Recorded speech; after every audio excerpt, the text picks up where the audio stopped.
Everyone, welcome back to the another lecture of work energy power. So आज का lecture शुरू करने से पहले हमारा जो आज का थॉट है वो ये कि our greatest weakness lies in giving up. यानी कि हमारी जो सबसे बड़ी कमजोरी है ना, वो पता है कहाँ छुपी हुई है?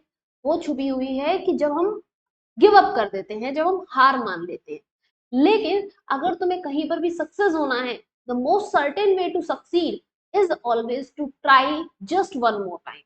अगर कहीं पर भी सक्सेस होना है तो अपने माइंड में ये दिमाग में बिठा लो कि अगर कभी भी लगे कि यार अब नहीं हो रहा, अब गिव अप कर देते हैं, तो अगर तुम्हारे दिमाग में आए कि हाँ मुझे वो सक्सेस चाहिए, तो बस ये सोच लो कि यार नहीं, मुझे गिव अप नहीं करना है, मुझे एक बार और ट्राई करना है, मुझे बिल्कुल ट्राई करना है, अपना बेस्ट देते हुए ट्राई करना है। तभी तुम्हें जाके सक्सेस मिलेगी। गिव अप करने वाला एटीट्यूड होगा तो सक्सेस नहीं मिलेगी। Okay, so with the thought of Thomas Alva Edison हम अपनी क्लास को शुरू करते हैं। ओके, तो आज के लेक्चर में हमें क्या देखना है? एनर्जी के बारे में देखना है।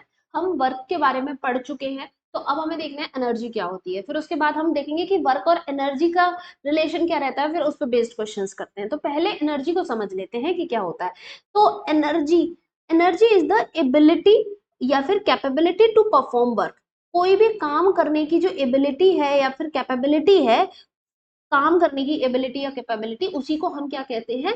एनर्जी कहते हैं। जैसे कि अगर सपोज करो कि तुम स्कूल जाते हो, ठीक है? अगर तुम स्कूल गए, नहीं अब नहीं जाते हो, अगर तो पहले तो जाते थे ना, तो अगर जैसे स्कूल जाते थे तो सुबह स्कूल निकल गए, पूरा दिन स्कूल में रहे, फिर लौट के आए, फिर लौट के आते हैं ना दोपहर तक, बहुत थक जाते हैं, है ना? तो थक जाते हैं ना, तो फिर अगर तुमसे कोई कहे उसी टाइम कि चलो चलो उठो, और हाँ तुमने पूरे दिन कुछ खाया भी ना हो, ना कुछ पानी पिया हो, कुछ भी नहीं किया हो, और फिर तुमसे कोई आके कहे कि चलो चलो अब ये सारा काम करो, ये घर की सफाई करो, ये सारे काम कर दो, तो तुम क्या कहोगे? कि नहीं यार, मेरे पास ना एनर्जी नहीं है, बिल्कुल भी मैं काम नहीं कर पाऊंगा अब। तो इसका मतलब क्या है? कि तुम्हारे पास एनर्जी नहीं है। मतलब क्या है? कि तुम्हारे पास एबिलिटी नहीं है उस काम को करने की जो तुमसे कहा जा रहा है, या फिर तुम्हारे पास कैपेबिलिटी नहीं है इस टाइम पर उस काम को करने की। तो एनर्जी का मतलब ही क्या है? किसी भी काम को करने की जो एबिलिटी या फिर कैपेबिलिटी होती है, उसको हम क्या कहते हैं? एनर्जी। ठीक है, तो एनर्जी जो होती है हमारी, वो एक स्केलर क्वांटिटी होती है। कैसी होती है? वो हमारी एक स्केलर क्वांटिटी होती है। ठीक है, ये ध्यान रखना है। जैसे वर्क हमारी एक स्केलर क्वांटिटी थी, ऐसे ही एनर्जी भी हमारी स्केलर क्वांटिटी होती है। जैसे वर्क की डायमेंशन थी ml² T-2, वैसे ही एनर्जी की भी डायमेंशन ml²T-2 ही होती है। ठीक है, उसके बाद अगर हम बात करते हैं यूनिट्स की, तो अगर हम एसआई यूनिट के बारे में बात करें, तो इसकी भी एसआई यूनिट क्या होती है? जूल होती है। वर्क की भी एसआई यूनिट जूल ही थी। सीजीएस यूनिट की बात करें तो इसकी भी सीजीएस यूनिट क्या होती है? अर्ग होती है। ठीक है, तो ये यूनिट्स के बारे में मैंने पिछले जब वर्क वाला शुरू किया था, उस वाले लेक्चर में देखना, मैंने एक पेज पे सारी यूनिट्स लिख दी थी, जितनी पॉसिबल यूनिट्स है, यानी तो उसको देखना है। ठीक है, फिर उसके बाद कितनी फॉर्म्स होती हैं हमारी एनर्जी की? फॉर्म्स होती है, मतलब कितने कितने तरीके की एनर्जी हो सकती है। तो पहली होती है हमारी मैकेनिकल एनर्जी। क्या होती है हमारी? Mechanical energy. ठीक है, तो पहली हो गई हमारी मैकेनिकल एनर्जी। फिर आती है हीट एनर्जी, फिर है sound energy, and then light energy. अब ये जो लाइट एनर्जी है, इसके बारे में ही तो हम डिटेल में ऑप्टिक्स में पढ़ते हैं, जो 12th में पढ़ते हैं, रे ऑप्टिक्स और वेव ऑप्टिक्स। फिर बात आती है साउंड एनर्जी। तो साउंड एनर्जी के बारे में हम जब जैसे डॉपलर इफेक्ट वगैरह, जो एक वेव मोशन वाला चैप्टर है ना क्लास 11th में, वो हम पढ़ते हैं। हीट एनर्जी, हीट एनर्जी पर ही तो बेस्ड पूरी की पूरी थर्मोडायनेमिक्स, थर्मल फिजिक्स है। तो ये सब के तो अलग अलग चैप्टर्स हैं। तो हम इस चैप्टर में, यानी कि अगर आज ये एनर्जी पढ़ रहे हैं, तो हम किसके बारे में पढ़ रहे होंगे? तो हम पढ़ेंगे मैकेनिकल एनर्जी के बारे में। तो मैकेनिकल एनर्जी होती क्या है? मैकेनिकल एनर्जी के दो टाइप्स है, मतलब दो तरीके की एनर्जी है, उन दोनों को मिलाकर हम क्या कहते हैं? Mechanical energy. आखिरी कौन सी है दो एनर्जी? एक है हमारे पास काइनेटिक एनर्जी और पोटेंशियल एनर्जी। तो what is mechanical energy? Mechanical energy is of two types. क्या? एक काइनेटिक एनर्जी और एक पोटेंशियल एनर्जी। ठीक है, तो अब हम सबसे पहले देखेंगे कि हमारे पास काइनेटिक एनर्जी क्या होता है। तो ये समझो, तो काइनेटिक एनर्जी क्या है? देखो ये सारा थ्योरेटिकल पार्ट था, इसलिए मैंने चीजों को पहले से लिख लिया है, थोड़ा सा हमारा टाइम बच जाएगा, तो हम क्वेश्चंस अच्छे से कर पाएंगे, है ना? इसीलिए आज मैं चीजें खुद लिख नहीं रही हूँ, पहले से ही लिखी हुई है मेरी। ठीक है, तो the energy due to motion of the body. अब एक बात हमेशा अपने दिमाग में फिट कर लो कि अगर कहीं पर भी काइनेटिक वर्ड आ रहा है, तो फिर मोशन वर्ड तो लगना ही लगना है। ठीक है, motion is always for motion. का मतलब क्या है? मतलब काइनेटिक का मतलब क्या है, मोशन।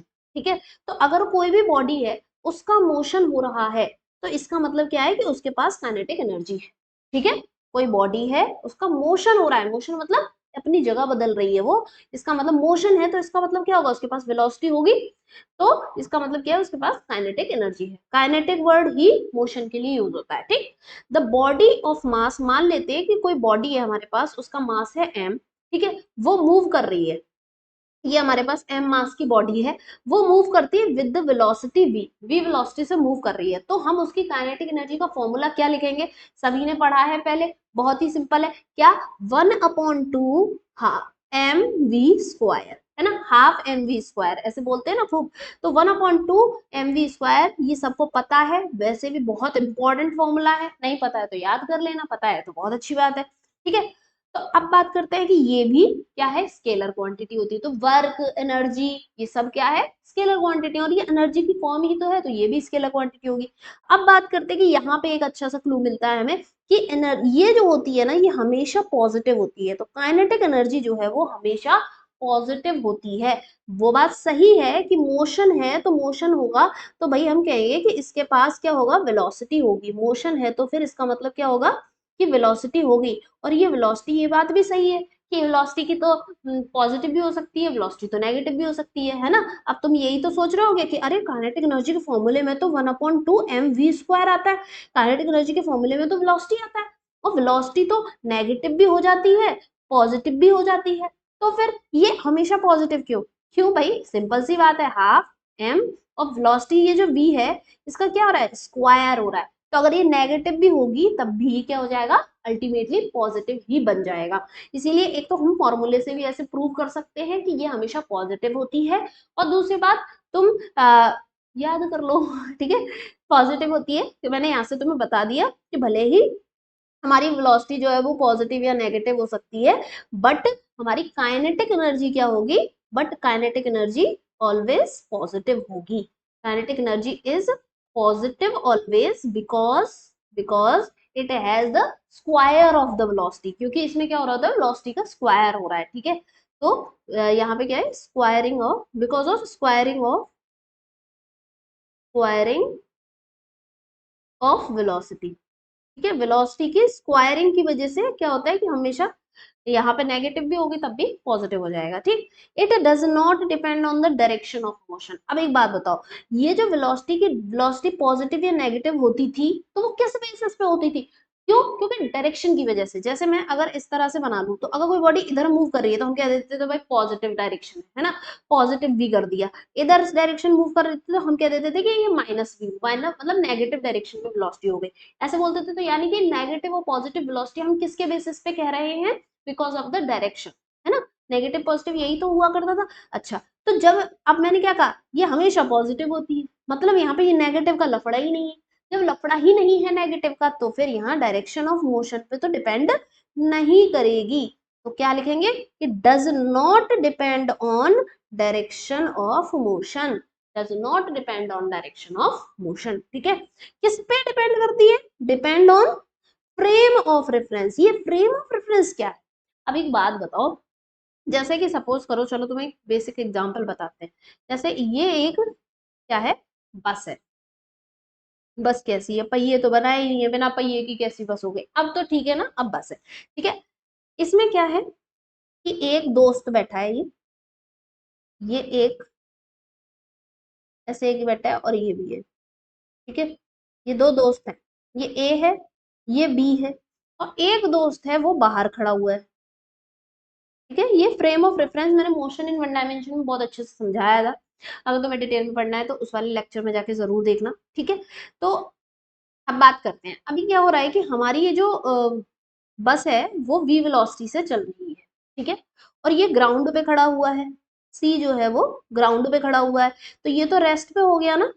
अब मैं सी से पूछूं कि सी बताओ जरा बी की क्या वेलोसिटी है, तो सी कहेगा अरे बी तो वी वेलोसिटी से मूव कर रहा है ना, सी के हिसाब से तो बी जो है वो सी वी वेलोसिटी से मूव कर रहा है। या फिर जैसे ऐसे कहते हैं ना कि जैसे अगर यहाँ पे हमारी मम्मी हो, ये मदर है, ठीक है, और यहाँ पे ये तुम हो, ठीक है, अपने स्कूल जा रहे हो और तुम्हारा ये दोस्त है, ऐसी वाली सिचुएशन होती है ना, अपने बस में बैठ के स्कूल जाते हैं, दोस्ती में बैठा है वगैरह, है ना, और मम्मी रोड पर खड़े होकर बाय बाय टाटा कर रही होती है ना, तो मम्मी के हिसाब से पूछा जाए कि आपके बच्चे की स्पीड क्या है, तो वो तो वही स्पीड बताएंगी ना जो बस की स्पीड होगी, ठीक है। अब आपके बच्चे से मतलब उस बच्चे से पूछा जाए, यानी कि बी से पूछा जाए कि बताओ इस ए की स्पीड क्या है, तो ये बी क्या कहेगा कि अरे ये तो बैठा है, कुछ नहीं कर रहा है, ये तो एक ही जगह बैठा हुआ है तब से 1 घंटे से, तो इसका मतलब बी के हिसाब से ये तो बैठा है, कुछ कर ही नहीं रहा, कहीं मूव ही नहीं कर रहा है ना, क्यों, क्योंकि इसकी भी वेलोसिटी इधर ही है, इसकी भी वेलोसिटी इधर ही है, दोनों की वेलोसिटी सेम डायरेक्शन में, तो रिलेटिव वेलोसिटी 0 हो गई, ठीक है, ठीक है।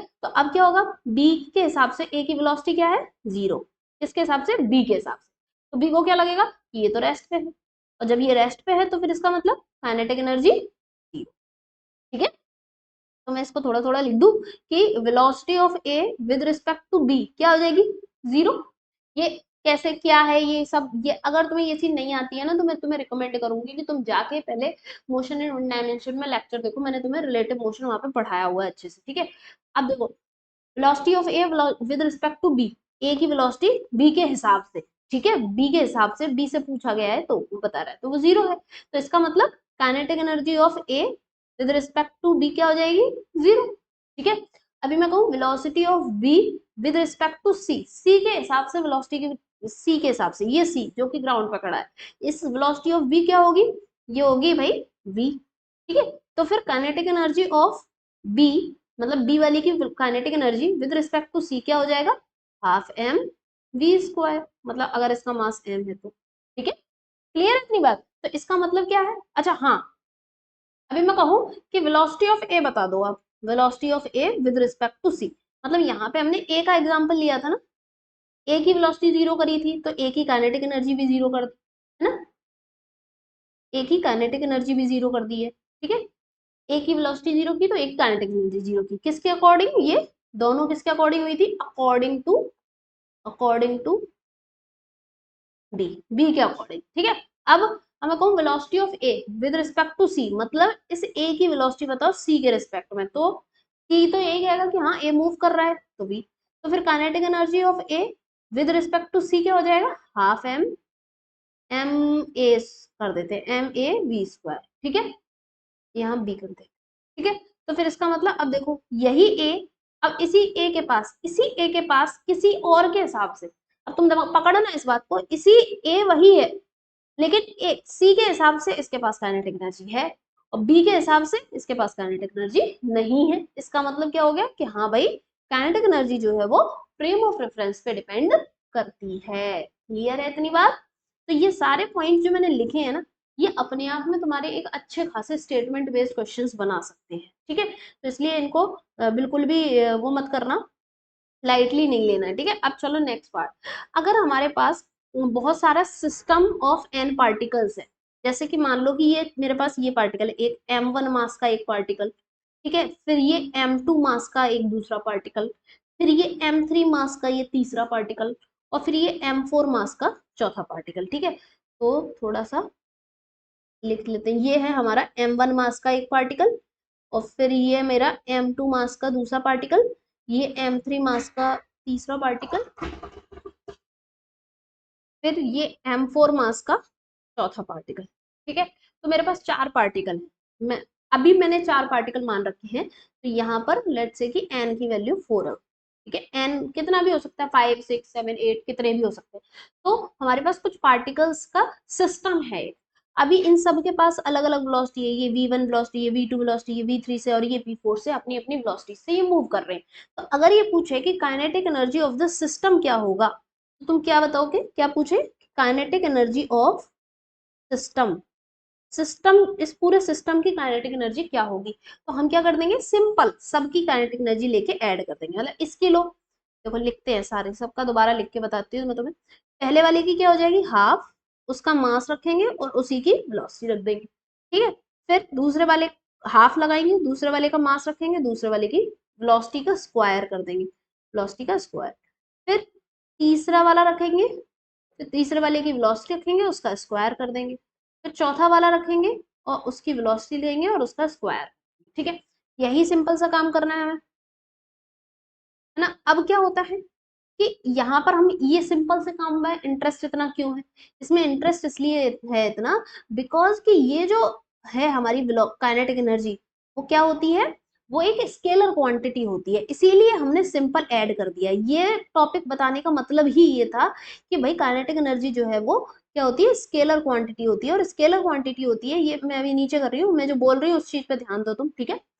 तो स्केलर क्वांटिटी होती है काइनेटिक एनर्जी, इसीलिए हम उसको सिंपल ऐड कर सकते हैं। अगर ये स्केलर क्वांटिटी नहीं होती तो फिर हमें इसकी डायरेक्शन के हिसाब से वेक्टर सम करना पड़ता है ना, तो वो चीज एक अलग मैटर बन जाए। ठीक, चलो अब ये समझ गए, अब हम करते हैं क्वेश्चन। क्वेश्चन क्या कहता है? हमारा पहला क्वेश्चन ये कहता है कि अ मैन, एक आदमी है, इंक्रीजेज हिज स्पीड, अपनी स्पीड को बढ़ाता है 2 मीटर पर सेकेंड, 2 मीटर पर सेकेंड, इंक्रीजेस बाई, शब्दों को पकड़ना बहुत जरूरी है। क्या कहते हैं? Increase, a man increases his speed by, मतलब एक आदमी अपनी स्पीड को बढ़ाता है बाई 2 मीटर पर सेकेंड। इसका मतलब क्या है? इसका मतलब ये है कि अगर पहले 10 थी, 10 मीटर पर सेकेंड थी, तो अब 12 हो गई। पहले अगर 20 थी तो अब 22 हो गई। तो पहले जो थी उसमें 2 बढ़ जाएगा, ठीक है? ही फाइंड्स, फिर उसे पता चलता है कि अगर मतलब वो अपनी स्पीड बढ़ा लेता है 2 मीटर पर सेकेंड, तो वो पता चलता है कि उसकी काइनेटिक एनर्जी डबल हो जाती है। तो बताओ कि ओरिजिनल स्पीड क्या है?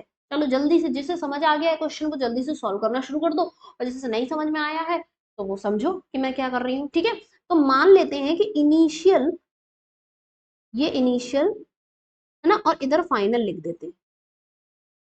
अगर इनिशियल ऐसे वेलोसिटी की बात की जाए, इनिशियल वेलोसिटी में मान लू कि v है, तो फाइनली क्या हो गई है? v+2। तो उसने देखा कि उसकी काइनेटिक एनर्जी मान लो कि इनिशियल k है, तो फाइनली क्या हो गई? 2k। यही तो कह रहा है क्वेश्चन, इसी यही तो चीज कही है क्वेश्चन ने कि भाई अगर उसने अपनी स्पीड को v से 2 से बढ़ा लिया है, 2 से बढ़ा लिया है, तो काइनेटिक एनर्जी उसकी डबल हो गई है। बताओ ये v क्या होगा? ऐसे पूछ रहा है। तो अब हम क्या करेंगे? हम इसे सॉल्व कैसे करेंगे? हमें जब भी ऐसे दिया हो तो हमें क्या करना होता है? हमें रिलेशन निकालना होता है। कैसे निकालते हैं? काइनेटिक एनर्जी का फॉर्मूला क्या है? Half mv²। ठीक है? तो अब इसमें क्या है कि मैंने ये देखो, इसमें ये मास है ना, ये मास है, इस मास के बारे में कोई इंफॉर्मेशन नहीं है, नो इन्फॉर्मेशन। ठीक है? मास के बारे में कोई इंफॉर्मेशन नहीं है, तो इसका मतलब क्या है? सिर्फ और सिर्फ बात किसके बारे में की जा रही है? काइनेटिक एनर्जी और वेलोसिटी, इनके बारे में बात की जा रही है। तो इनका ही रिश्ता देखो ना, इन दोनों को, इसको और इसको इग्नोर मारो। तो अब तुम क्या करोगे? Kinetic energy k1/k2 equals to v1/v2 का स्क्वायर, या फिर ऐसे v1² / v2²। इस तरीके से रिलेशन बना लेते हैं। कब? जब एक ही कोई चीज हो, मतलब ये वाली सारा डेटा भी तो एक ही आदमी के लिए था, मतलब ये इनिशियल, इनिशियल वाली जो वेलोसिटी और फिर इनिशियल वाली काइनेटिक एनर्जी, ये भी एक ही आदमी के लिए थी, सेम आदमी के लिए, और उसी आदमी के लिए वेलोसिटी और काइनेटिक एनर्जी है। ठीक है? तो हम ऐसे केस में इस तरह रिलेशन बना के क्वेश्चन करते हैं। तो पहले काइनेटिक एनर्जी क्या थी? के, बाद में क्या हो गई? 2k। पहले वेलोसिटी क्या थी? v, बाद में क्या हो गई? v+2। इनका क्या करेंगे? स्क्वायर। ठीक है? अब तुम देख सकते हो कैसे के काट देंगे हम, ये स्क्वायर है तो हम क्या करेंगे? दोनों साइड स्क्वायर रूट लेंगे। ठीक है? तो दोनों साइड स्क्वायर रूट लेंगे। मैं एक काम करती हूँ, ये सारा ये डेटा इधर उठा के इधर ले आते हैं, इधर से उधर सॉल्व करते हुए चलेंगे, बीच में लाइन खींच देते हैं। तो फिर क्या हो जाएगा कि 1/2 = v² / v+2 का स्क्वायर। अब मैं दोनों साइड क्या करूंगी? स्क्वायर रूट लूंगी, तो फिर क्या हो जाएगा? इधर हो गया 1/√2, और इधर हो गया v/v+2। ठीक है? तो अब मैं क्या कर सकती हूँ मैं? और इसको भी ऐसे लाइन खींच के इधर सेपरेट करती हूँ। तो सिर्फ कंपार्टमेंट में डिवाइड कर दिया है मैंने पेज। तो देखो अब क्या हो जाएगा ये, इसके बाद √v = v+2। मुझे v फाइंड करना है, जो चीज फाइंड करना है वो सारी एक साइड ले आएंगे। तो ये हो जाएगा v - v√2 = 2। तो v कॉमन ले लिया, तो 1 - √2 = 2। ठीक है? एक सेकंड, मैंने यहाँ पे थोड़ा सा मिस्टेक कर दी है। ये होगा क्या कि v - v√2 = 2, है ना? देन हम क्या करेंगे, वी 1 मिनट, मैं बार बार अगेन वही कर रही हूँ, वी रूट तरह से नहीं, फिर इस वाले वी को हम इस साइड ले जाते हैं, है ना। तो root two V minus V is equals to 2, तो मैं इसमें से वी कॉमन ले लूंगी, तो root two minus one is equals to 2। ठीक है, तो v इज इक्वल्स टू हम क्या लिख सकते हैं, 2/√2 - 1। अब जब भी कभी अपॉन के नीचे रूट टू वाला कोई भी टर्म आए तो क्या करना होता है, देखो यहाँ वाले केस में क्या करना है तुम्हें, दो कंडीशंस आती है, मैं दोनों का ना एक ही बारे में बता देती हूँ, कैलकुलेशन से रिलेटेड चीज है। ठीक है, तो अगर कभी भी ऐसे हो कि v/√2 लिखा है, तो तुमने अभी सिर्फ सिंपल रूट टू था, इसके साथ प्लस माइनस में कुछ भी नहीं है, तो तुमने क्या कर देना है, सेम इसी रूट टू का नीचे मल्टीप्लाई और इसी रूट टू का ऊपर मल्टीप्लाई, और उसको इस तरह से लिख देना है कि v√2/2। ठीक है, तो ये चीज तो हम ऐसे करते हैं। अब इसको नोट कर लेना, तो मैं इसे हटा देती हूँ, है ना, क्योंकि ये इस कैलकुलेशन का पार्ट नहीं है। फिर उसके बाद क्या है कि अब यहाँ पर ये जो चीज लिखी हुई है कि तुम्हें ये सॉल्व करना है कि v इज इक्वल्स टू 2/√2 - 1, मतलब अब नीचे सिंपल रूट टू नहीं है, उसके साथ माइनस में है।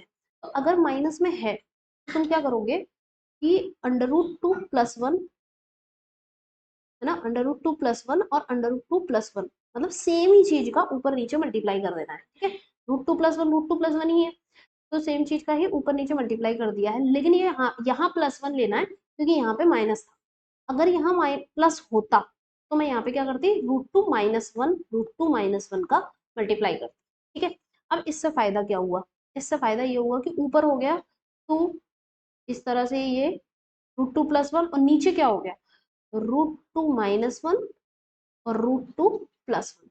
ये कंडीशन बिल्कुल वैसे हो गई कि a + b a - b वाली होती है।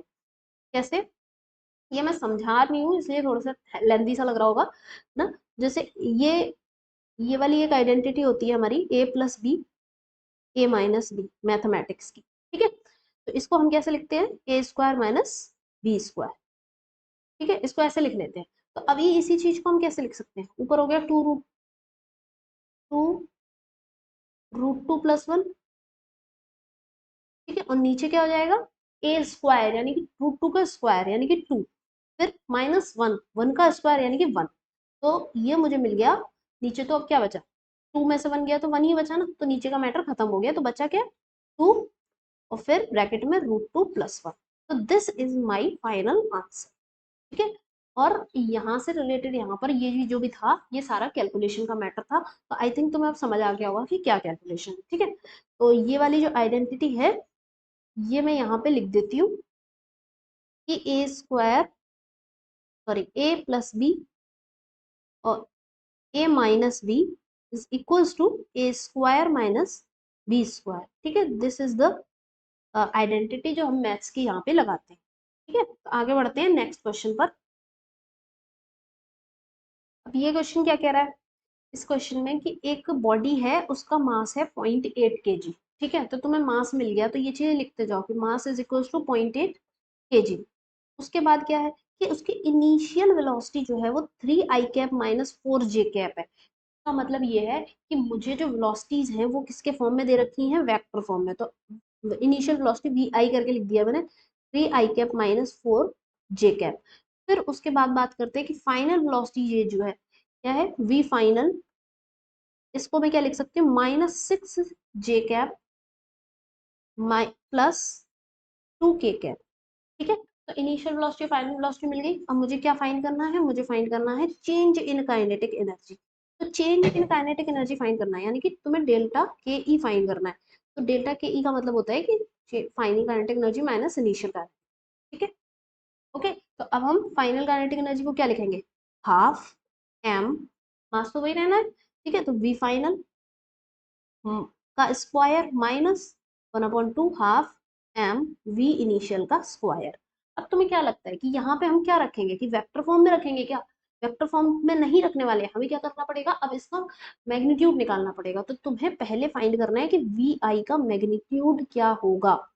वी आई का मैग्नीट्यूड कैसे फाइंड करोगे, √3 का स्क्वायर +4 का स्क्वायर। ठीक है, ये वाले जो पोर्शन होते हैं ना, ये वाले आगे आई कैप के आगे जो है जे कैप के आगे क्या है, इनका स्क्वायर करके ऐड कर देते हैं और अंडर रूट लेते हैं। ठीक है, तो हम क्या करेंगे, ये हो गया 9 + 16, तो √25, तो 5 आंसर आ गया। ठीक है, फिर उसके बाद वी फाइनल का मैग्नीट्यूड निकालेंगे, तो हम कैसे लिखेंगे, वी फाइनल का मैग्नीट्यूड इज इक्वल्स टू √6 का स्क्वायर प्लस 2 का स्क्वायर, वो माइनस वगैरह लगा, -6 का स्क्वायर करोगे तब भी वो सेम ही चीज हो जाएगी। तो ये हो गया अंडर रूट में 36 + 4, है ना, तो ये हो गया √40। √40 को क्या लिख सकते हैं, 2√10, 2√10 लिख सकते हैं। एक चीज हमेशा ध्यान रखना, कभी भी √10 आ रहा हो ना, तो तुम पता है क्या कर रहे हैं ना, √10 को हमेशा 3.14 की जगह तुम पुट कर सकते हो। क्या क्यों कह रही हूँ मैं ऐसा √10 को, क्योंकि मैं इसे साइड में यहाँ लिख देती हूँ,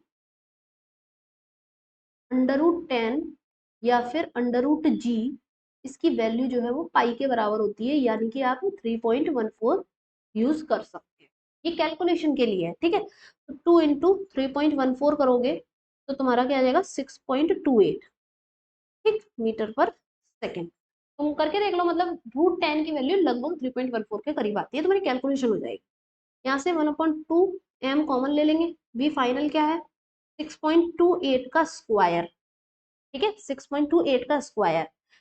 अब मैं अगर तुम्हारा चलो अभी यहाँ पे ऐसे ही रहने देते हैं, लेकिन एक काम करें, इस 6.28 को हम इसको ऐसे भी तो लिख सकते हैं, 2 पाई, है ना, 2 पाई। तो मैं यहाँ पे एक काम करती हूँ, मैं यहाँ पे 2 पाई ही लिखती हूँ, कैलकुलेशन को मुझे आसान बनाना है। 2 पाई का स्क्वायर, और यहाँ वी इनिशियल क्या था, 5 का स्क्वायर।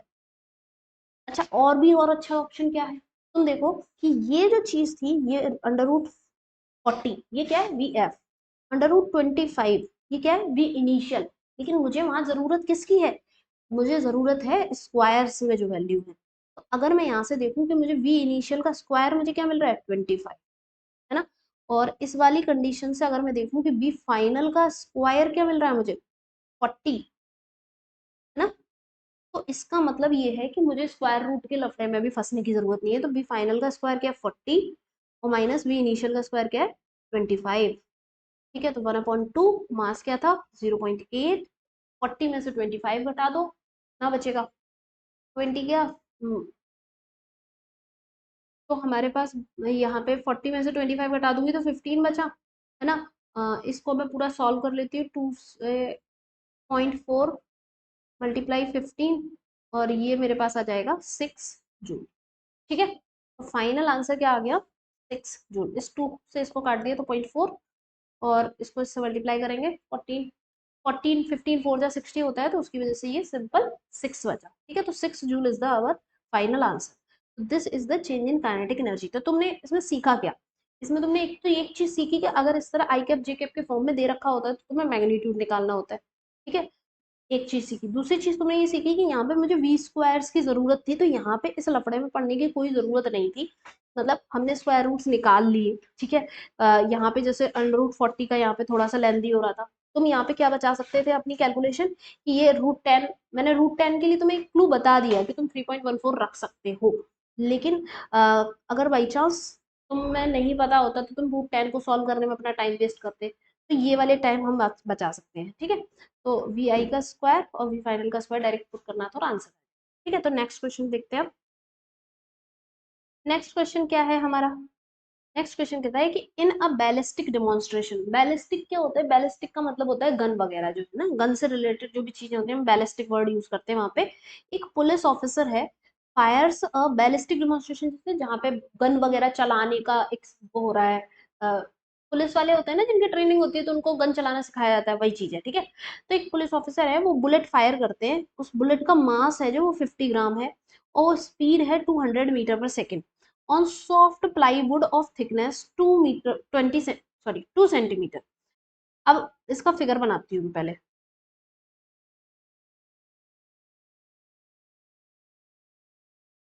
ठीक है, ये एक प्लाईवुड है 2 सेंटीमीटर थिक। ठीक, यहाँ पे एक पुलिस ऑफिसर ने एक बुलेट चलाई है, इस बुलेट का जो मास है ये है 50 ग्राम्स। ठीक है, 50 ग्राम इसका मास है। देन उसके बाद इसकी जो स्पीड है वो है हमारे पास 200 मीटर पर सेकेंड।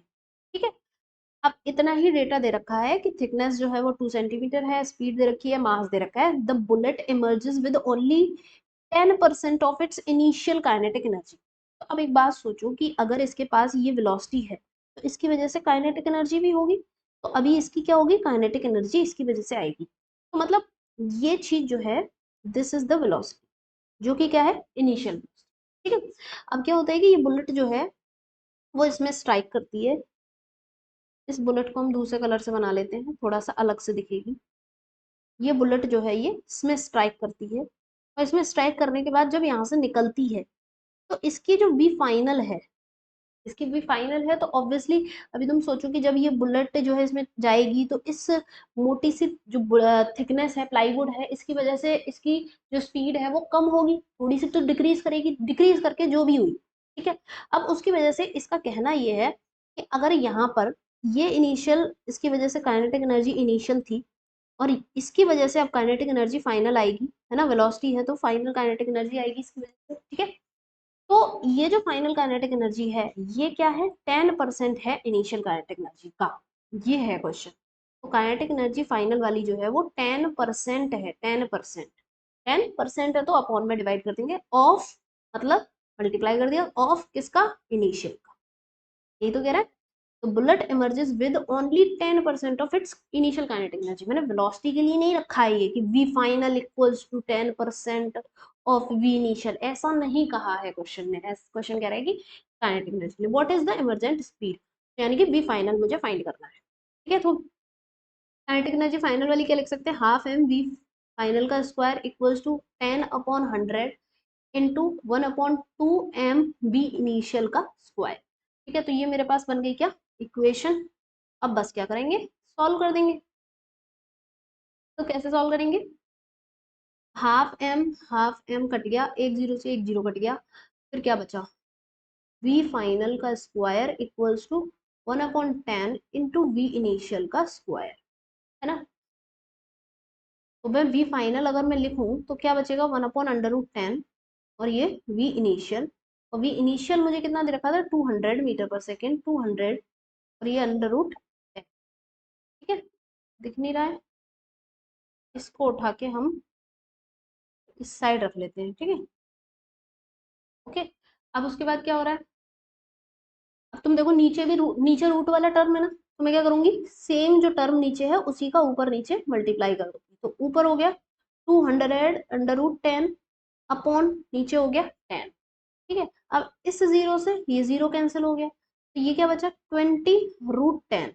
अब √10 के लिए भी ज्यादा दिमाग नहीं लगाने की जरूरत है, √10 की वैल्यू क्या रख देनी है, 3.14। तो तुम क्या करोगे, 20 × 3.14 ये कर दोगे। और अब अब देखो तुम, टू का मल्टीप्लाई करोगे 3.14 में तो 6.28 हो जाएगा, और फिर एक और जीरो की वजह से हो जाएगा 62.8 मीटर पर सेकेंड। और तुम्हें पता है बुक में इसका आंसर ऐसे 63 लगभग कुछ दिया था। तो अप्रोक्सीमेट आंसर ले आई ना मैं, कितनी कैलकुलेशन करनी पड़ी, मतलब बहुत ही, मतलब मुझे दिमाग लगाने की इसमें कहीं जरूरत ही नहीं पड़ी कि मेरे को कैलकुलेशन या मैथमेटिक्स में दिमाग लगाना पड़ रहा है। तो दिमाग लगाना ही नहीं पड़ा, आराम से चीजें काटते गए बस, बहुत कितनी आराम से हो गया चीजें। ठीक है।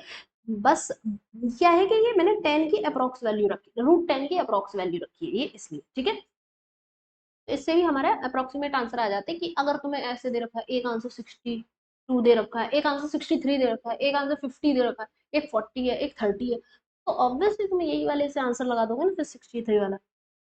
अब देखते हैं next part, relation between kinetic energy and the linear momentum. This is also very important topic, इस पे बेस्ड बहुत सारे क्वेश्चन आते हैं, है ना। तो ये इतना पोर्शन में तुम्हारे लिए पहले हटा देती हूँ।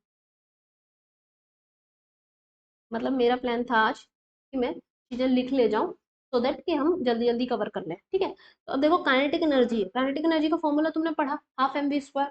फिर लीनियर मोमेंटम का फॉर्मूला मैंने तुम्हें पहले बताया भी है कि लीनियर मोमेंटम हमने न्यूटन्स लॉज ऑफ मोशन में पढ़ा था। लीनियर मोमेंटम क्या होते हैं, मास और वेलोसिटी का प्रोडक्ट जो हम करते हैं उसी को बोलते हैं। तो अब हमें क्या करना है, हमें इन दोनों के बीच में रिश्ता देखना है। तो अगर हमें किसी के बीच में रिलेशन देखना होता है, तो अगर तुम्हें कभी भी कोई दो लोग मिले हैं और तुम्हें ये पता करना है कि इन दोनों के बीच में कोई रिलेशन है या नहीं है, तो तुम क्या पता करते हो, तो तुम देखते हो कि अच्छा, जैसे सपोज करो तुम बाई चांस कहीं कोचिंग करने गए और फिर पता चला कि कई बार पता क्या होता है, जैसे मेरे कॉलेज में ही है बहुत सारे लोग कि कहते हैं कि हम लोग सेम बैच में आ गए और फिर पता चलता है कि एक बंदे ने वहां से कोचिंग की थी कोटा से, जैसे मेरी फ्रेंड्स हैं, मेरी क्लास में दो फ्रेंड्स हैं, तो वो ये बोलती है कि हम दोनों ने कभी एक दूसरे को देखा नहीं, जबकि दोनों ने ही दोनों मतलब कोटा में कोचिंग करती थी और दोनों ही सेम पीजी में रहती थी और दोनों कभी किसी से नहीं मिली। तो तुम इस एक चीज देखो कि उन्हें एक रिलेशन मिल गया, उनके बीच में क्या रिलेशन मिला बना कि हाँ वो सेम जगह से कोचिंग करके आई थी। तो इट मीन्स कि अगर तुम्हें कभी भी किसी के बीच में रिलेशन देखना होता है तो तुम ये देखते हो कि वहां पर कॉमन चीजें क्या है। तो अब मैं क्या करूंगी, काइनेटिक एनर्जी का फॉर्मूला और ये मोमेंटम का फॉर्मूला है, तो मैं इसमें कॉमन चीजें निकालने की कोशिश करूंगी। तो क्या है, हाफ, मतलब मैं ये देखूंगी काइनेटिक एनर्जी के फॉर्मूले में कहीं पर भी लीनियर मोमेंटम वाली चीजें छुपी हैं कि नहीं है। तो काइनेटिक एनर्जी का फॉर्मूला है हाफ एम वी स्क्वायर, तो इसका मतलब मैं हाफ एम वी और वी, ये चीज बन रही है कि नहीं बन रही है? हाँ बिल्कुल बन रही है। तो अगर मैं इसमें ऊपर एक एम और नीचे एक एम का मल्टीप्लाई कर दूं तो ये क्या बन जाएगा, half M square V square upon M, ये बन जाएगा। अब एम स्क्वायर वी स्क्वायर का मतलब क्या हो गया, हाफ ये एम वी का होल स्क्वायर अपॉन एम, ऐसे हो सकता है। तो मैंने कहा कि भाई काइनेटिक एनर्जी जो है that is P square upon two M. अगर कभी भूल भी जाओ ना, तुम्हें पता है पहले तो मैं बहुत बार ऐसा होता था कि मैं kinetic energy equal to P square by two M भूल ही जाती थी, तो मैं तो बस तुरंत झटपट ये पूरा प्रोसेस मुझे याद है तो इसको इससे करके ले आती थी। तो डायरेक्ट फॉर्मूले याद करने चाहिए, बिल्कुल याद भी होने चाहिए, बिल्कुल फिंगर टिप्स पे, लेकिन तुम्हें ये भी पता होना चाहिए कि वो आए कहाँ से है, ठीक है। एक तो ये वाला फॉर्मूला हम यूज करते हैं, दूसरा हम क्या यूज करते हैं कि momentum is equal to under root two M kinetic energy. ठीक है, अभी जैसे काइनेटिक एनर्जी के लिए मैं अभी तक हमेशा से के ई लिखती आई हूँ, तो ये मत सोचना कि के अलग है ई अलग है, ठीक है। ये कई बार ऐसे भी यूज कर लिया जाता है, इसको ऐसे भी लिख लेते हैं कि under root two M E, E मतलब काइनेटिक एनर्जी, मतलब के ई बराबर ई है, मतलब यही क्या है हमारी काइनेटिक एनर्जी।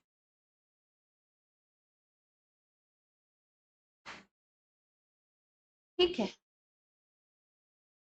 तो ये दो फॉर्मूले तुमने क्या करने हैं, अच्छे से याद कर लेने हैं, ठीक है। तो अब देखना ये जरा से फॉर्मूले हैं, इन पर क्वेश्चंस देखना कितने बढ़िया बढ़िया है। Now let's do the questions.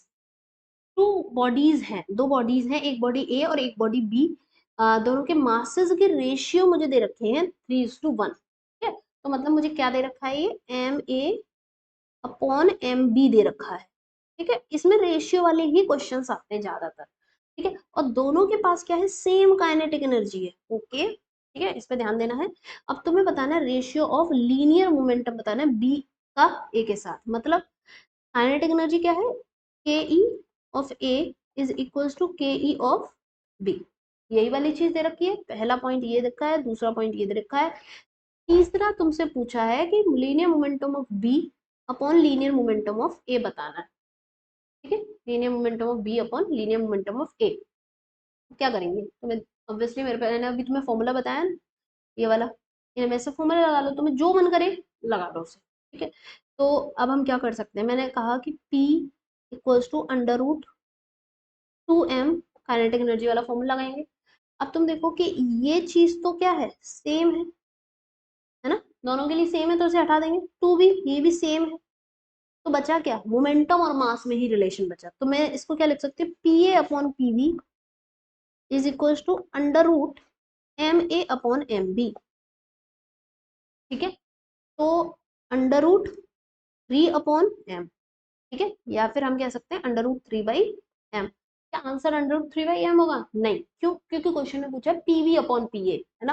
तो सो फाइनली मेरा आंसर क्या हो जाएगा, P V upon P A one upon under root three, ठीक है। तो this is the final answer. Okay, next question देखते हैं। नेक्स्ट क्वेश्चन क्या कह रहा है कि काइनेटिक एनर्जी है किसी पार्टिकल की इज इंक्रीज्ड बाई, अगर कभी भी ऐसे लिखा हो ना कि इंक्रीज्ड बाई, तो क्या करना होता है कि जितने से भी लिखा है, इंक्रीज्ड बाई के आगे लिखा होगा कुछ ना कुछ, तो जितने से भी लिखा है तो उसको ऐड कर देंगे, ठीक है।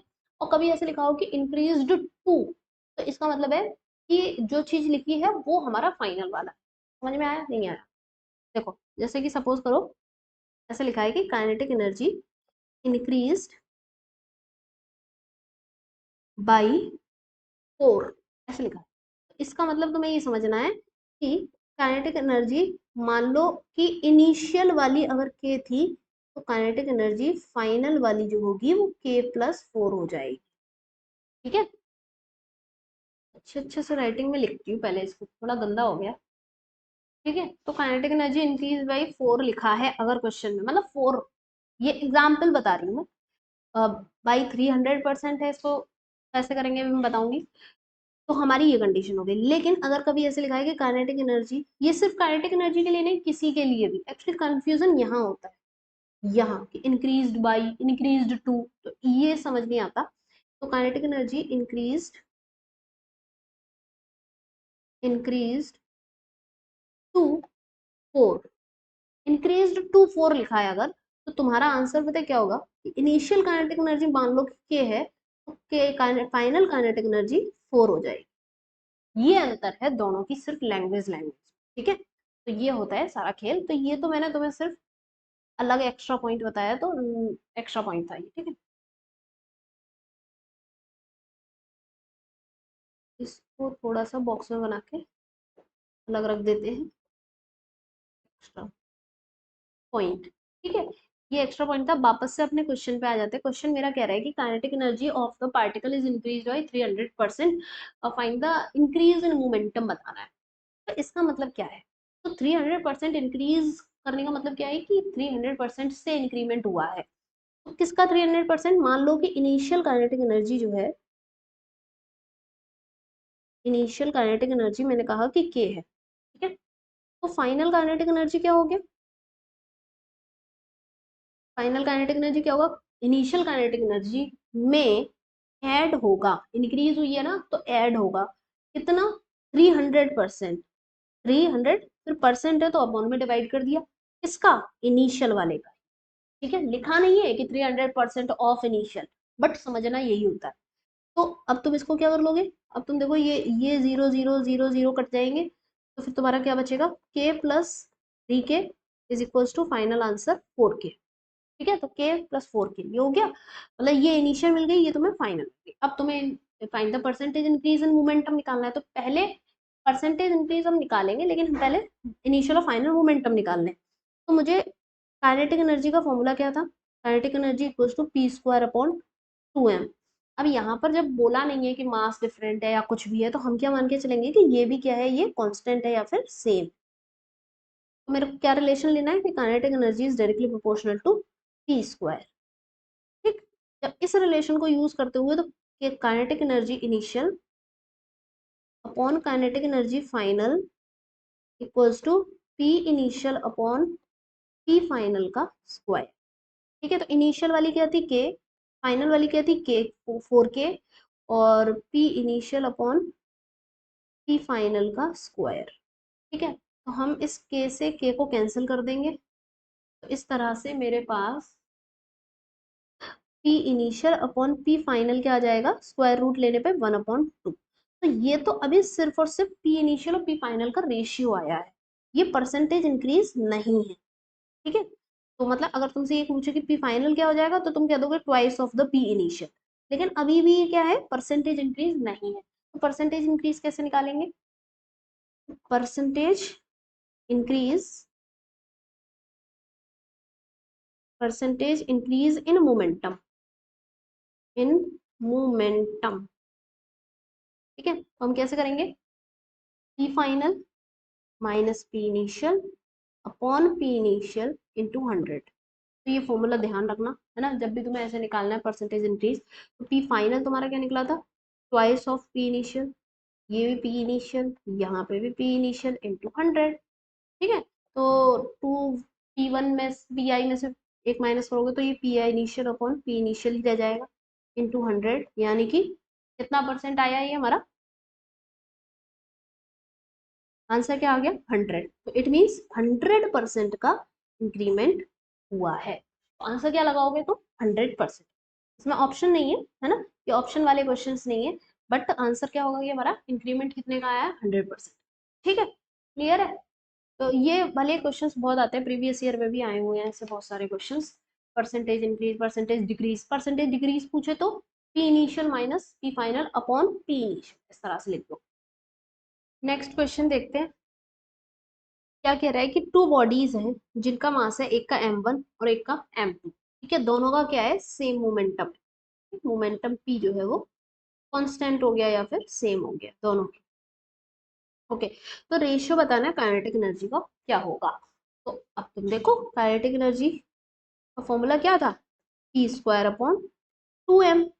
तो अब जब ये पी तो क्या है, सेम है ना, तो फिर अब रिलेशन क्या बचा मेरे पास, काइनेटिक एनर्जी इक्वल्स टू, या फिर हम इक्वल वाला साइन ही लगाएंगे अब, kinetic energy is inversely proportional to mass m, ठीक है। तो k1 अपॉन k2 यानी कि initial kinetic energy upon final kinetic energy equals to m2 upon, ठीक, तो आंसर क्या लगा देंगे, डी। सिंपल सा था। नेक्स्ट क्वेश्चन देखते हैं कि ग्राफ बताना है under root kinetic energy of और वन अपॉन मोमेंटम के बीच में, ठीक है, momentum of one upon kinetic, under root kinetic energy और वन अपॉन पी के बीच में तुम्हें ग्राफ बताना है। तो अब यहाँ पर ग्राफ बताना है, तो ग्राफ बताने के लिए मैंने हमेशा तुमसे ये कहा है कि ग्राफ बताने के लिए तुम ये देखा करो कि स्लोप देखना है, एरिया देखना है। तो वो जब देखना होता है कि जब हमें कोई ग्राफ दिया और फिर उससे पूछा है कि इससे हमें क्या क्वांटिटी मिलेगी, तब की अप्रोच है। लेकिन अगर मुझे कोई दो चीजें दी हैं और मुझसे पूछा है कि इनके बीच में कैसा ग्राफ बनेगा, तो फिर हमारी अप्रोच क्या होनी चाहिए, पहले तो ये देखो कि ये जो दो टर्म्स दिए हैं इनके बीच में फॉर्मूला कैसा बन रहा है। तो हमें पता है कि काइनेटिक एनर्जी का फॉर्मूला क्या होता है, पी स्क्वायर अपॉन 2m होता है ना, पी स्क्वायर अपॉन 2m। तो मुझे अंडर रूट काइनेटिक एनर्जी चाहिए, है ना, तो मैं इसको अभी ऐसे लिख लेती हूँ, ई के कर लेती हूँ, क्योंकि ये क्वेश्चन में ई के ही तो लिख रखा है इसने, पी स्क्वायर अपॉन 2m। मैं अंडर रूट कर दूंगी तो under root E K equals to P square upon, sorry, P upon 2m, ये कंडीशन आ जाएगी। पर अभी भी 1/p नहीं आया, तो अब ऐसे केस में हम क्या करेंगे, जब मेरे पास अभी भी 1/p नहीं मिला है, तो हम इसमें क्या कर सकते हैं, मुझे चाहिए 1/p के साथ रिलेशन। जैसे यहाँ पर मुझे सिर्फ ये पता चल रहा है कि E K is directly proportional to P, under root E K is directly proportional to P. तो दोनों के बीच में तो ग्राफ ऐसा बन जाएगा स्ट्रेट लाइन की, अंडर रूट ई के हो गया ये और ये पी, तो फिर ग्राफ बन गया हमारा स्ट्रेट लाइन। लेकिन यहाँ पे मुझे ग्राफ चाहिए इन दोनों के 1/p के साथ। तो मेरे पास जो फॉर्मूला है under root E K equals to P upon 2m, इसमें क्या करूंगी मैं, एक पी का मल्टीप्लाई ऊपर एक पी का मल्टीप्लाई नीचे, तो ऊपर हो गया P square upon 2m p, ठीक है, m p। तो अब इतना सब कुछ हटाओ, इसको छोड़ो, तुम्हें क्या मिल रहा है, तुम्हें मिल रहा है कि अगर तुम्हें मिल रहा है कि under root E K is, अभी ये क्या है कि अंडर रूट ई के जो है वो डायरेक्टली प्रोपोर्शनल टू पी आ रहा है ना, बट मुझे तो ये चाहिए नहीं, मुझे तो क्या चाहिए, 1/p के साथ रिलेशन चाहिए। तो हम ऐसा नहीं कर सकते, under root E K is equals to, ये ई को नीचे ले आए, अगर नीचे लेके आएंगे तो हम वरना 2m तो जैसा लिखा था, अगर इसको लेके आए तो ऐसे नहीं लिख सकते कि 1/p नीचे m के साथ 1/p लिख सकते हैं क्या, नहीं लिख सकते। तो इससे मुझे क्या पता चल रहा है कि अंडर रूट ई के is inversely proportional to the 1/p, ठीक है। और इनवर्सली प्रोपोर्शनल के लिए हम कौन सा ग्राफ बनाते हैं बताओ, रेक्टेंगुलर हाइपरबोला, तो आंसर क्या हो जाएगा, सी, ठीक है, आंसर विल बी सी, ठीक है। तो इस तो मैंने तुम्हें काइनेटिक मैंने एनर्जी से रिलेटेड तुम्हें चीजें पढ़ा दी, ठीक है। अभी उसके बाद हम क्या करेंगे, यहाँ पे नेक्स्ट टॉपिक है हमारा work energy theorem. Work energy theorem पढ़ना है और वर्क एनर्जी थ्योरम पे बेस्ड कई सारे क्वेश्चंस करने, देन उसके बाद पोटेंशियल एनर्जी, ये सारे टॉपिक्स जो है वो हम नेक्स्ट लेक्चर में करेंगे। तो जब तक इतना पढ़ाया है, इस पे बेस्ड जो क्वेश्चन है ना, ये वाले मोमेंटम और काइनेटिक एनर्जी पे बेस्ड जितने भी क्वेश्चन हैं, ये वाले कॉन्सेप्ट पे बेस्ड, इनको जरूर ट्राई कर लेना, क्योंकि इसमें बहुत ज्यादा मतलब छोटी छोटी चीजों का ध्यान रखना पड़ता है, तब अच्छे से प्रैक्टिस हो पाती है। इसलिए इसके ना क्वेश्चंस खूब अच्छे से ट्राई कर लेना, आते हैं प्रीवियस ईयर में भी बहुत सारे आए हैं। तो ये वाला जो टॉपिक है, relation between kinetic energy and linear momentum, this topic is very very important, ठीक है। तो इससे क्वेश्चन कर लेना। बाकी वर्क एनर्जी पावर भी एक वर्क एनर्जी थ्योरम जो है वो भी बहुत ज़्यादा इंपॉर्टेंट टॉपिक है, वो हम नेक्स्ट लेक्चर में कवर करेंगे। टिल देन सॉल्व करो अपने क्वेश्चंस, ठीक है। और तुम्हें कैसा लगा, समझ में आया तो प्लीज़ कमेंट्स में मुझे बता के ज़रूर जाना और लाइक कर देना वीडियो को, ठीक है। मिलते हैं हम next lecture. Okay, bye bye.